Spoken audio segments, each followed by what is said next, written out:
So let's talk about Negroes. Quote, thus Negro is used for Indian, not for someone from Africa. The word Negro historically was not referred to all dark races. The Negro is a composite race.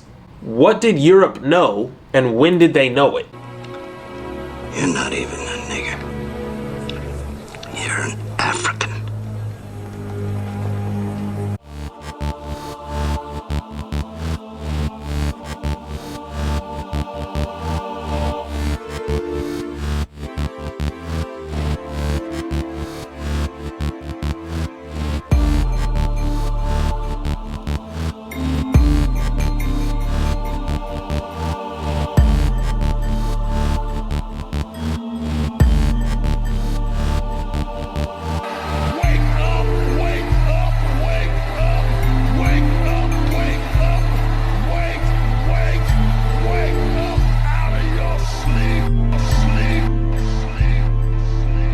Shalosio Yatzareo.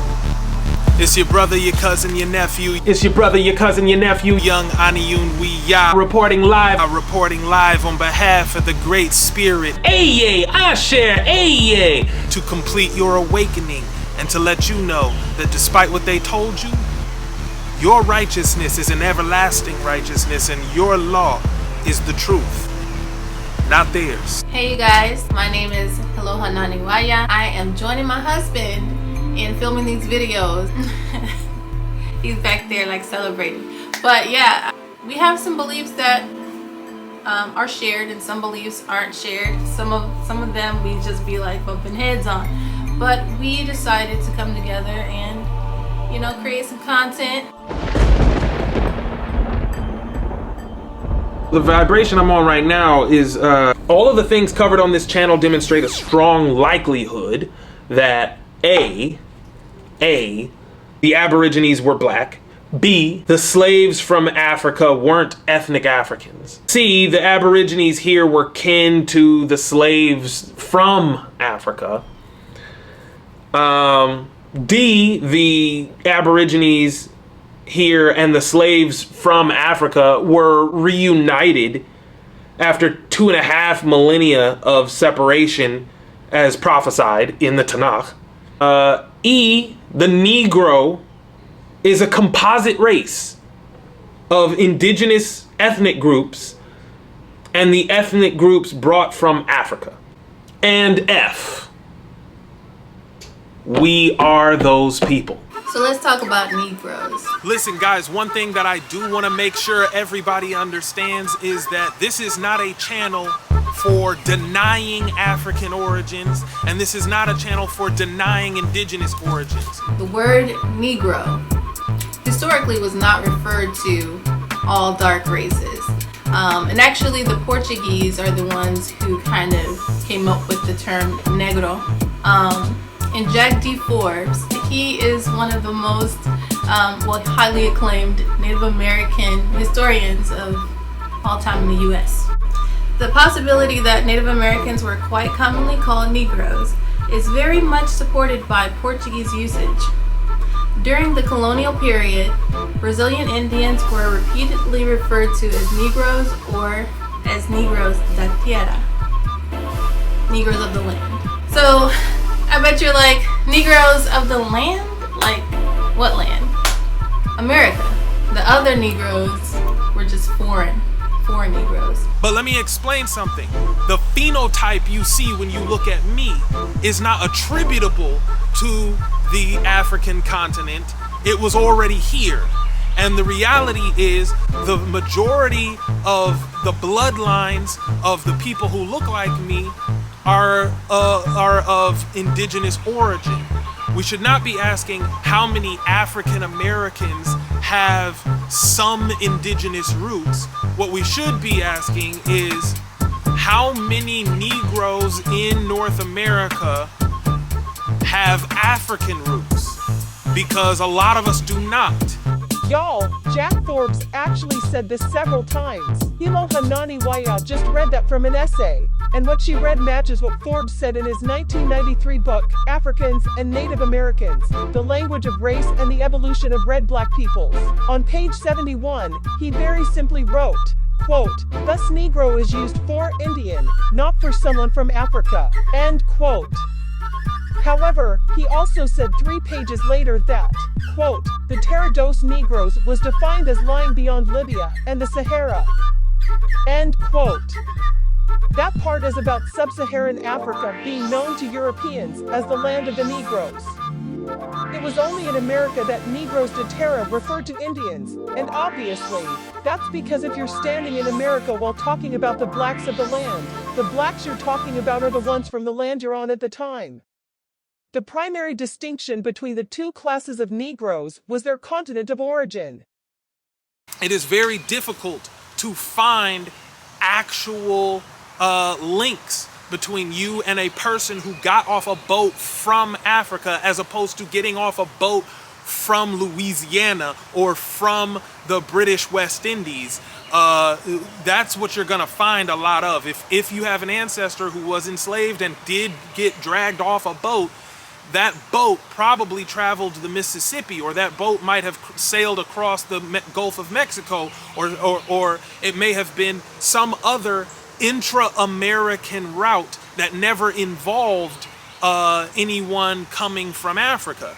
So that's what we're trying to talk about. I'm living proof. My maternal great-great-grandmother spent part of her childhood on the res, Muskogee, and that's an entirely Creek lineage. Her father owned land in Nash, Muskogee, Oklahoma as well, and was a resident farmer. My paternal great-great-grandfather, a man who was brought on a ship from West Central Africa, not West Africa, West Central Africa. I got the name of the slaver. I got the name of the person who deeded the slaves to that slaver. I got the name of the ship that person owned that actually underwent the voyage to go get these slaves from West Central Africa. Listen, what I'm trying to say is, and I got the names of all these people. I can connect all of these people, who's married to who. A lot of you can't do that. So I understand.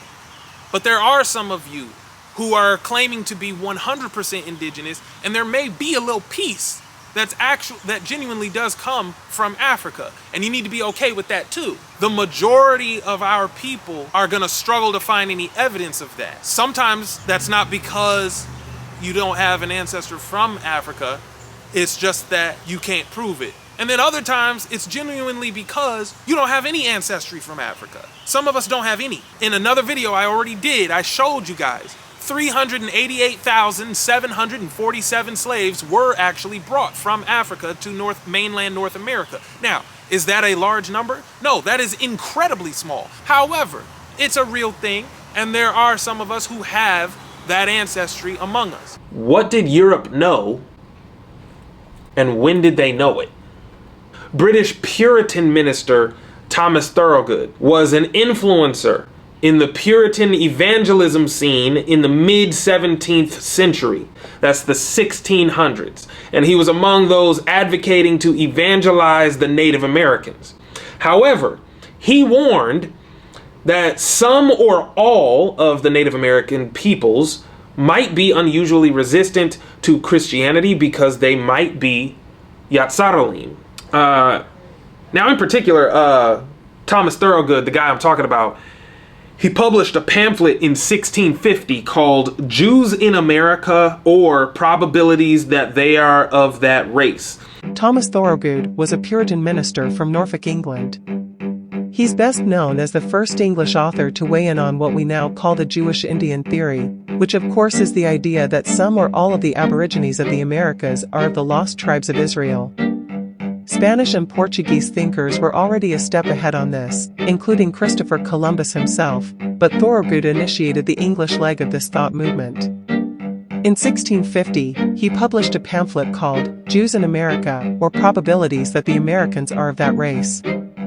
Early in the text, Thorogood said, for example, that it's like you will find in the probabilities so many Judaical resemblances in America, and that, quote, they are alike in many, very many remarkable particulars, and if they be Jews, they must not for that be neglected. Visible comments, indeed they are of that dismal text, thou shalt become an astonishment, a proverb, and a byword to all nations, etc., citing the book of Deuteronomy. So on page 109, he proceeded to say, quote, and while I am transcribing this, I know not whether first, to pity the poor natives in their spiritual distress, or sympathize with the English in their holy compassion, or praise God more for discovering to the Indians their lost condition by nature, or that he hath made our countrymen so industrious in recovering them out of it. However, I cannot but remind my reader of the relator's observations hereupon, at least some of them. 1. That none of them slept sermon, nor derided God's messengers. Woe to those English that are grown bold to do that which Indians will not, heathen dare not. 2. There is need of learning in ministers who preach to Indians, much more preaching to gracious Christians. These had sundry philosophical questions, which could not have been answered without some notabide's ledge of the arts, worse than Indian ignorance hath blinded their eyes, that renounce learning as an enemy to gospel ministries. At a third meeting it did appear that the Indians, notwithstanding discouragements from other Indians, did increase in their desires after the word, and propounded more questions. End quote. In other words, Thorogood saying that even though Indians by nature are lost or condemned, due to being the covenanted people whom Christians blame for killing Jesus, there were many Indians who proved receptive of the gospel, despite other Indians discouraging them from doing so.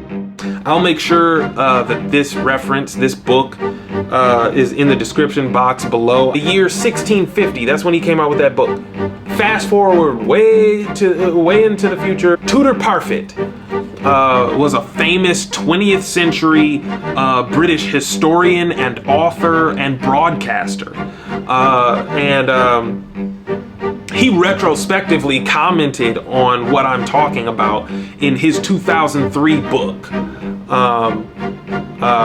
which was called, and I'll put this in the description, it was called The Lost Tribes of Israel, The History of a Myth. There's a quote I've excerpted here where he says, the society was active in trying to convert the Indians, but suspected that they might be Jews, and realized that it had better be prepared for an arduous task. Thorogood's tract, talking about that pamphlet that I was just telling you about, Thomas Thorogood's pamphlet from 1650, argued that the native populations of North America were descendants of the 10 lost tribes. Now, jumping back in history to when that pamphlet was actually written, it was written in 1650, right? In 1652, Hamon Lestrange, an English author on topics of history and theology, published a counter-argument. And in 1660, 8 years after that, Thorogood countered the counter with a second edition of the first book he had written. His first pamphlet was kind of like beef. They were putting out diss records on each other. The new edition that Thorogood put out had a foreword in it from John Eliot. John Eliot is a historically significant Puritan missionary who is best known for having translated the Bible into a Native American language. I say all this to say, as you can see, Europeans knew the lost tribes had to be somewhere on Earth, and the Native Americans were a prime suspect, not only for being newfound people, but also because their languages seemed connected to the Hebrew language. So you see, they're actually debating about these things. One of the points of contention was that it was said and has since been said by others that perhaps the Native American languages may have some ostensible connection to the Hebrew language. Brian Stubbs, a researcher at Brigham Young University, published an extensive study back in the year 2000, Y2K, where he indexed correlations between the Uto-Aztecan language and Hebrew. It included, in his study, morpheme correlatives, probable shifts in sound like those involved in the presumed evolutions of myriad other language families, and a lexicon of about 1,000 word pairs, between these two languages that demonstrate those aforementioned correlatives at work in action. The Neil A. Maxwell Institute for Religious Scholarship has made that study available online, and I'm putting that link in the description box below. As a linguist, I am a linguist myself, and I'd be remiss if not to add that linguistic anthropology is an inexact science, okay? And morphemic drift, it's real, it's a real concept, but it doesn't strictly adhere to any predictable patterns from one language family to another or one vernacular to another. So we kind of still have to take studies like this with a grain of salt. Thorogood writes his missive on the subject in 1650. Lestrange counters in 1652. Thorogood strikes back again in 1660, right? The back and forth. Now, if you skip ahead to 1799, because all I'm doing is trying to paint a picture for you of what of Europe, of how Europeans thought. You skip ahead to 1799 in a Thanksgiving Day sermon preached by this guy Abiel Abbott. He was a Harvard clergyman. The transcript of his sermon is available online. He said, quote, "It has often been remarked that the people of the United States come nearer to a parallel with ancient Israel than any other nation upon the globe.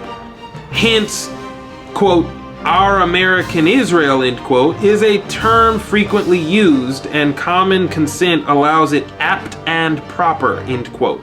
That quote demonstrates that by Abbott's day, the idea that the Native Americans might be ancient Yatzaralim had become cliche among Europeans. This is what some critics use to argue that colonists who claimed to observe similarities between indigents and Yatzaralim were just influenced by this thought movement, which isn't an unreasonable assumption from a historical perspective. But what came first? The idea that these were the Yatzaralim, or observations of things that made these people seem like the Yatzaralim. The Latter-day Saints have always believed and striven to one day prove that Native Americans descend from at least two of the so-called lost tribes of so-called Israel. Although an organized movement advocating this perspective for the last 2 centuries almost guarantees a preponderance of arguments in favor of such things, when it comes to the Latter-day Saints, we're talking about the people who you refer to as Mormons. Hey y'all! First of all, like and subscribe to the channel, but also, Aniyunwiyah is recruiting, and if you don't know what Aniyunwiyah is, we're a grassroots activist group lobbying Congress to amend a bill to require education and research to acknowledge the Negro origins of Aboriginal groups of North America. If any of you have it to give, please support the campaign using the QR code on your screen, join the campaign with a donation, and if you have the time, you can even join our staff to help guide the organization, not just for this campaign, but also future endeavors. Don't speak about it, be about it. Let's go.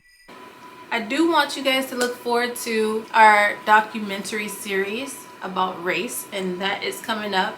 It's going to be really, really interesting, so I want you guys to stay tuned. Europeans in general, their understanding of Yatzarali scripture was accurate when it came to understanding the general condition that the lost tribes of Yatzarel were supposed to be in, too. That's also interesting. As I covered in my videos, the Yatzaralim were prophesied to endure a global diaspora, a gradual global diaspora, which means they should actually be found everywhere, because they're supposed to be scattered to the ends of the earth, right? We talked about that in previous videos. In particular, though, the diaspora was supposed to include a land neither they nor their fathers had ever known. Despite the fact that the Tanakh repeatedly demonstrates that they had super comprehensive knowledge of Asia, Africa, and even Europe. The lands they wouldn't have known would have to be the Americas and, I guess, Australia. If you're skeptical about the Yatsarali diaspora, go ahead and comment below about what you think we might be missing here. I'll go ahead and say you should check my first video on William Penn and my third video on the 400-year slavery prophecy, where I've already gone in depth on this. Also, I have plans to do another video very soon about applying deductive reasoning to the geolocations of certain tribes at certain times to figure out where about half of them might be, half of the Yatsaralim. Now remember, in my previous videos, I explained that what all this would mean is that ethnic groups descending from the same ancestry were separated from each other for about 2.5 millennia before suddenly being forcibly reunited by the transatlantic slave trade, which is pretty crazy. And I know how ridiculous that theory may sound, but this whole channel is dedicated to chipping away at the ridiculousness of it and getting you to recognize how plausible it actually is and what reasons we might have for believing that, yes, you are the indigenous peoples of this land, and if you're the indigenous peoples of this land, that would also make you the Yatsaralim, the ancient Yatsaralim.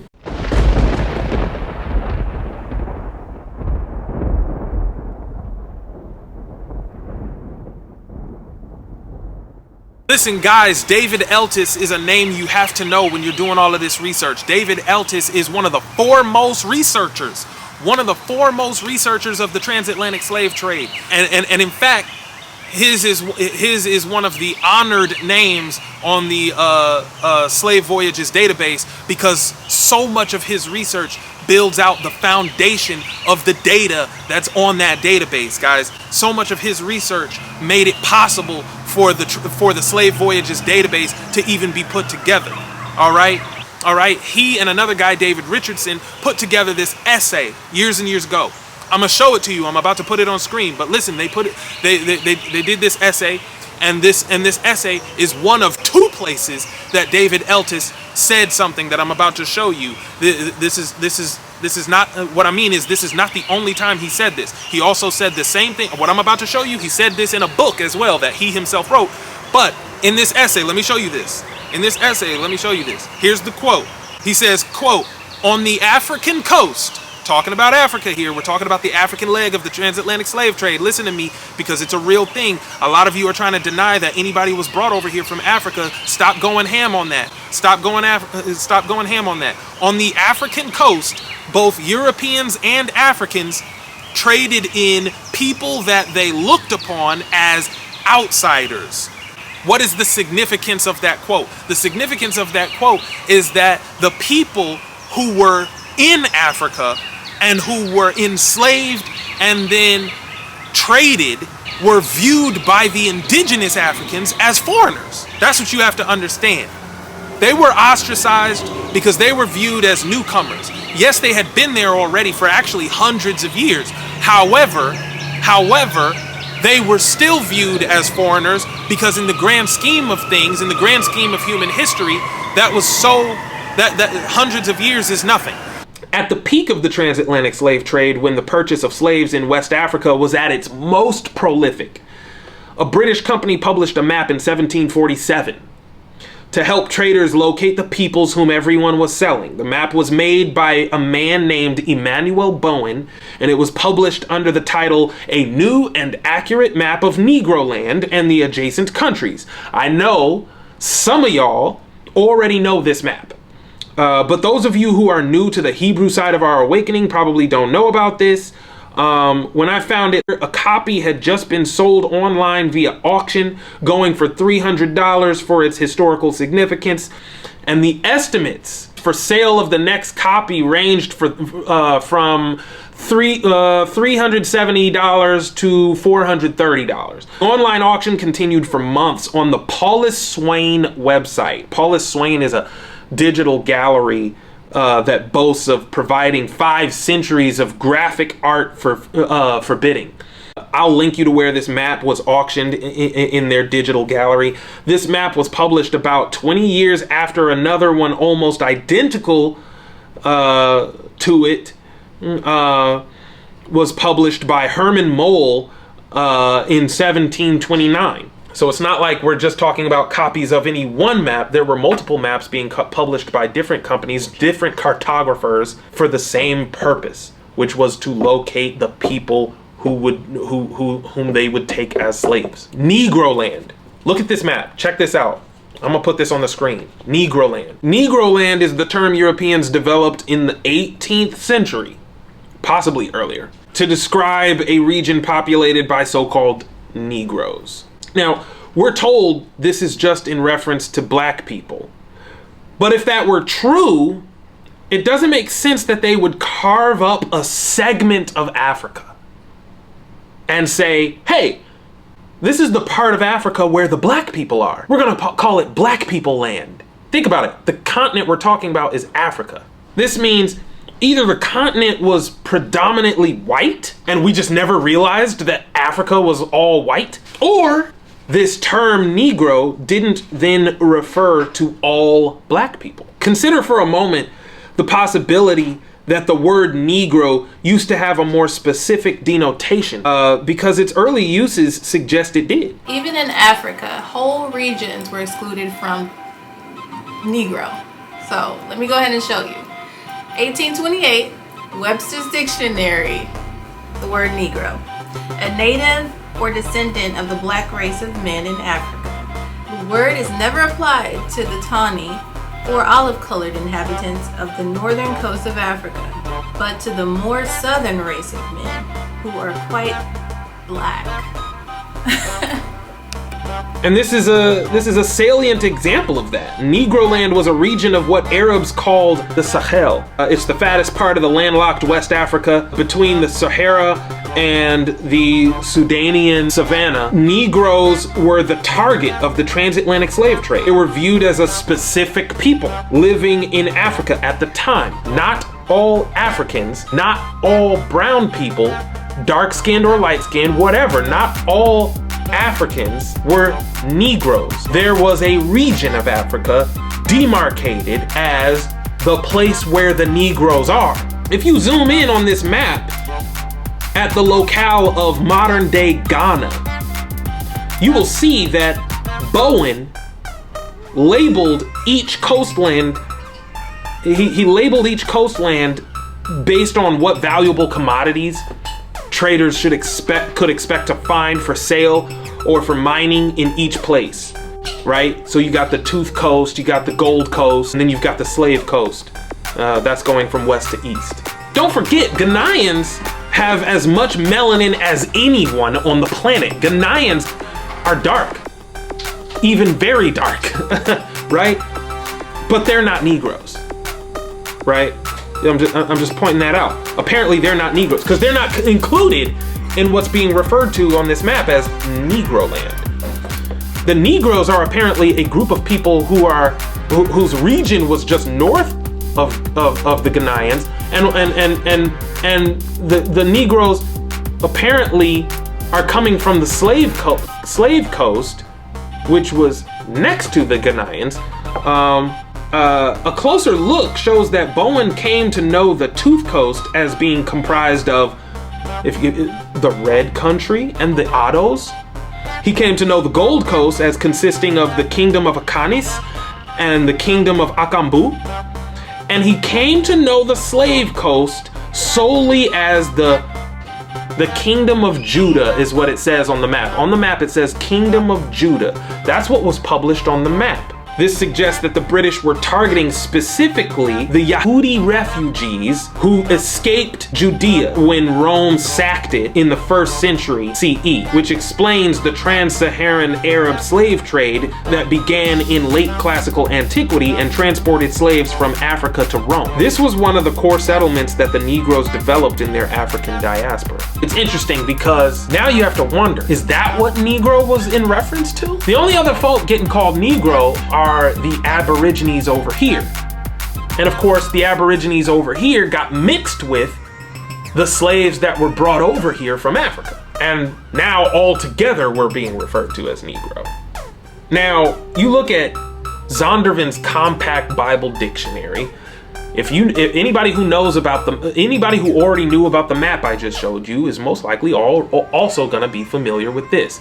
Zondervan's Compact Bible Dictionary is known to have had a very interesting entry in its glossary for Ham, as you might say, or Ham is the correct pronunciation. If you look up Ham, H-A-M, in Zondervan's Compact Bible Dictionary, which is no longer in production, the consensus is that all the descendants of Ham settled the continent of Africa. This is why you sometimes hear Black Hebrew Israelites refer to Africans as Hamites. Zondervan's Compact Bible Dictionary defines Ham as, quote, the youngest son of Noah, born probably 96 years before the flood. He became the progenitor of the dark races.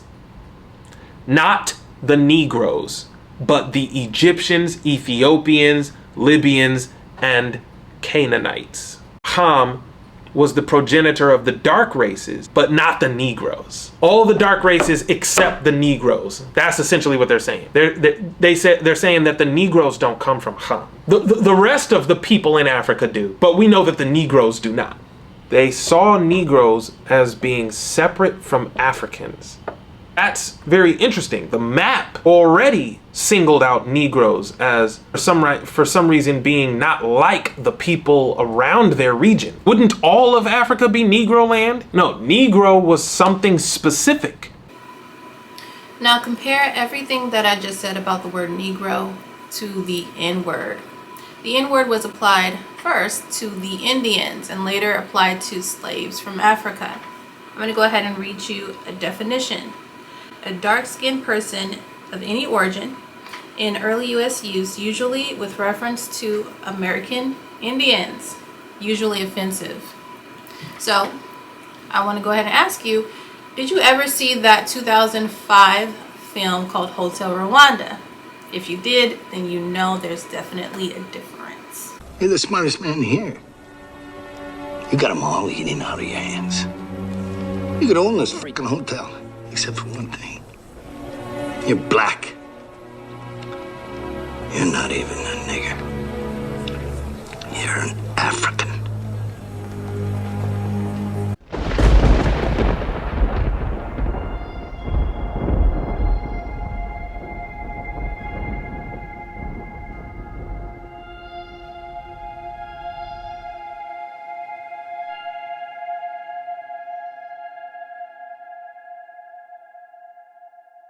From Babylon to Timbuktu, this is a book by Rudolph Windsor.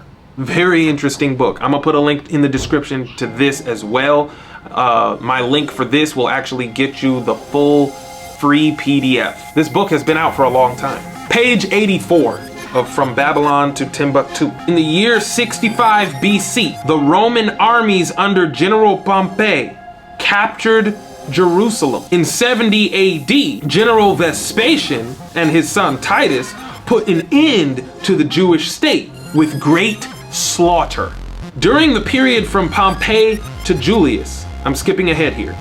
During the period from Pompey to Julius, it has been estimated that over 1 million Jews fled into Africa. Fleeing from Roman persecution and slavery, the slave markets were full of black Jewish slaves. And all that's really meant to demonstrate to you is that this is something scholars used to look at a lot more. Not necessarily the blackness of these so-called Jews so much, but the fact that Africa was where they went. So, that suddenly were prophesied to get scattered all over the world.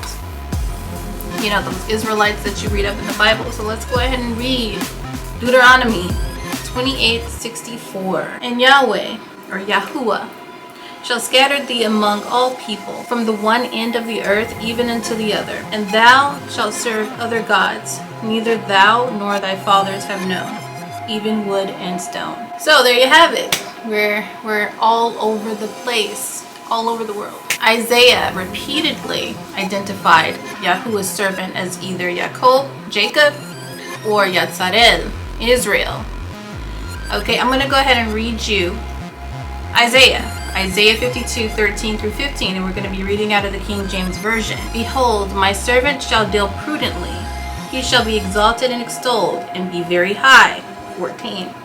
As many were astonied at thee, his visage was so marred, more than any man, and his form more than the sons of men. 15. So shall he sprinkle many nations.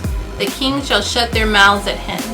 For that which had not been told them shall they see, and that which they had not heard shall be considered. The Yatzadalim, the Israelites, who were still serving Yahuwah in Isaiah's day, they were basically sprinkled all over the world.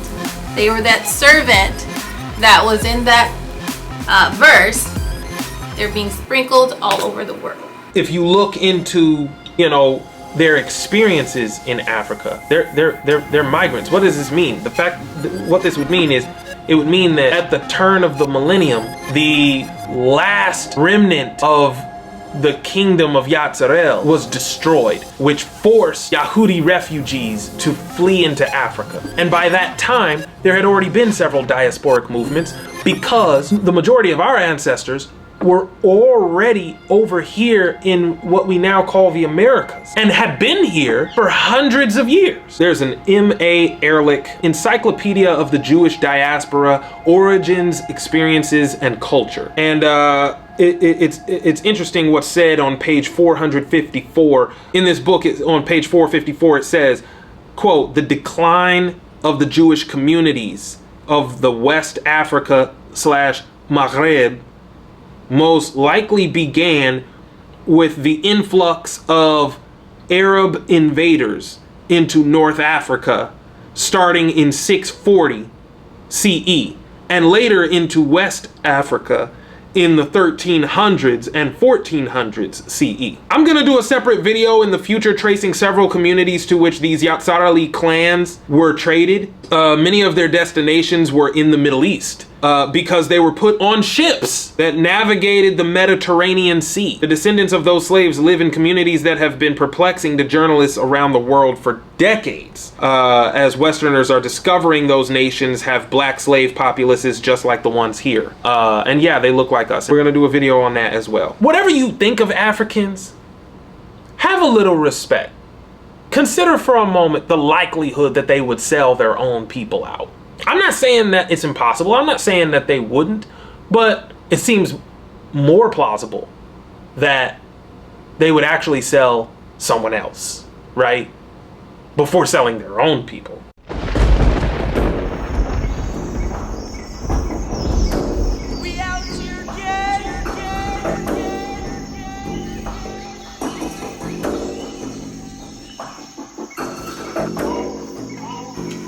So let's go ahead and clear up a misconception about Negroes. The Negro race is not African, okay? Just because a person is Negro does not mean that they are African. Now, Negroes, they're all across the world. We're rolling deep, okay? So the biggest Negro groups are American Indians.